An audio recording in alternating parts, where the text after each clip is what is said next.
పితా పుత్ర పవిత్రాత్మ నామమున ఆమెన్. క్రీస్తునందు జ్ఞానవాణి వింటున్న శ్రోతలందరికీ శుభోదయం. ఈనాటి మన తపస్కాల ధ్యానాంశము నిన్ను మరువను నీ చేయి విడువను. యెషయా గ్రంథము 49వ అధ్యాయము 15వ వచనం. స్త్రీ తన పసికందును మరచున, తన ప్రేవును పుట్టిన బిడ్డ మీద జాలి చూపకుండున, ఆమె తన శిశువును మరచిన, నేను మాత్రము నిన్ను మరువను. పసిపాపని తండ్రి గాలిలోకి ఎగరేసిన చిరునవ్వులు చిందిస్తుందే కానీ క్రింద పడిపోతానేమోనని భయపడదు. తండ్రి తనను ఎంత ఎత్తుకు ఎగరేస్తే అంత ఎక్కువ ఆనందపడుతుంది. మాటలు వచ్చిన పిల్లలైతే మళ్ళీ మళ్ళీ గాలిలోకి ఎగరవేయమని మారాం చేస్తుంటారు.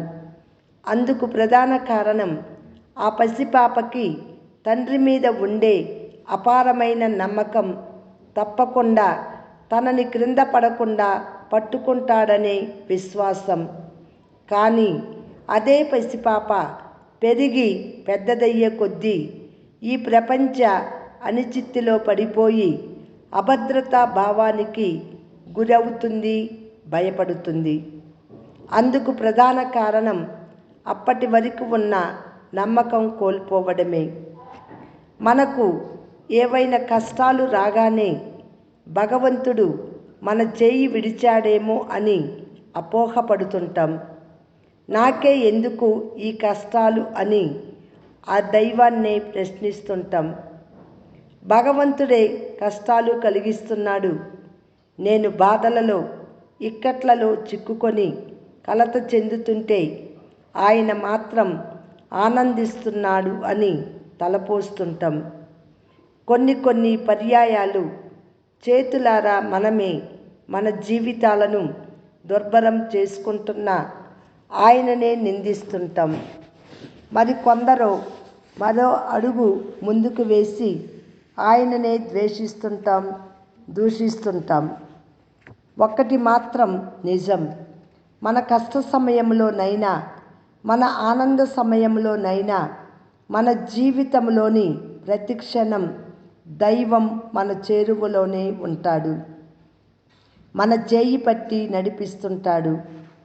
తండ్రి చేతిని పసిపాప పట్టుకొని నడుస్తుంటే కొన్ని పర్యాయాలు తన చుట్టూ కనిపించే వింతలోకం ఆ పసిపాపను తన వైపు ఆకర్షిస్తూ తండ్రి చేతిని వదిలివేసేలా చేసే ఆస్కారం ఉంటుంది. కానీ అదే పసిపాప చేతిని తండ్రి పట్టుకొని నడిపిస్తే పెను తుఫానులు ఎదురైనా ఆ చేయి విడువడు. ఒకవేళ ప్రళయం సంభవించి తను పూర్తిగా మునిగిపోతున్నా తన బిడ్డను అలాగే చేతులలో పైకి ఎత్తి పట్టుకొని చివరి వరకు కాపాడాలని ప్రయత్నిస్తాడు. తన బిడ్డ కోసం తను మరణించటానికైనా వెనుకాడడు.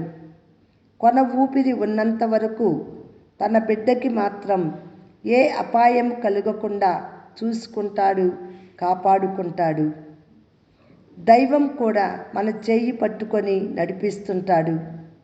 మనం ఆయన చేయి విడిచినా ఆయన మరల ఆదుకుంటాడు.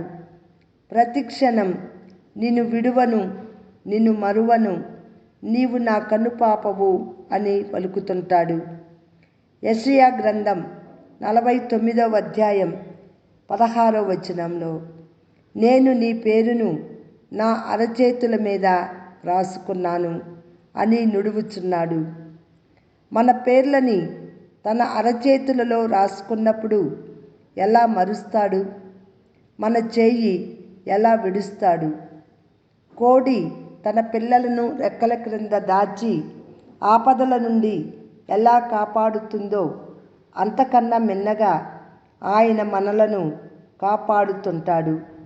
మత్తయి సువార్త 10వ అధ్యాయము 30-31 వచనాలలో, చిన్న మంద కలవరపడకుడు, నీ తల వెంట్రుకలు కూడా లెక్కింపబడి ఉన్నాయి. మీరు గడ్డి పూల కంటే అనేక పిచ్చుకల కంటే అతి విలువైన వారు అని పలుకుతూనే కొన్ని షరతులను కూడా విధిస్తున్నాడు. మనం ఆయననే అంటిపెట్టుకొని ఉండాలంటే, ఆయన మన చేయి విడవకుండా గమ్యం చేర్చాలి అంటే, మనం తప్పనిసరిగా ప్రజల ఎదుట ఆయనను అంగీకరించాలి. అలా అంగీకరిస్తే ఆయన మన చేయి పట్టి తండ్రి మహిమలోనికి తీసుకొని వెళతాడు. అలా అంగీకరించకపోతే, మనలో ఆయన పోలికను చెరిపివేసుకుంటే, మనం మరణించే వరకు ఆయన మన చెయ్యి పట్టి నడిపించిన పరలోక తండ్రి సన్నిధికి మాత్రం మనం చేరుకోలేము. అది ఎంత బాధాకరంగా ఉంటుందో కదా. మనలో ఆయన పోలికను చెరిపేసుకుంటే, మనం ఈ లోకములో ఉన్నంతకాలం ఆయన మన చెయ్యి పట్టి నడిపించినట్లే ఈ జీవితాన్ని చాలించినప్పటి నుండి పరలోకం చేరి తండ్రి చెయ్యి పట్టుకొని శాశ్వతముగా ఉండిపోవాలన్నదే ఆయన సంకల్పం. మరి ఆ సంకల్పాన్ని నెరవేర్చాలంటే మన చేతిని మాత్రమే కాదు, మన సర్వస్వాన్ని ఆయనకు స్వాధీనపరచి ఆయన అడుగుజాడలలో నడవాలి.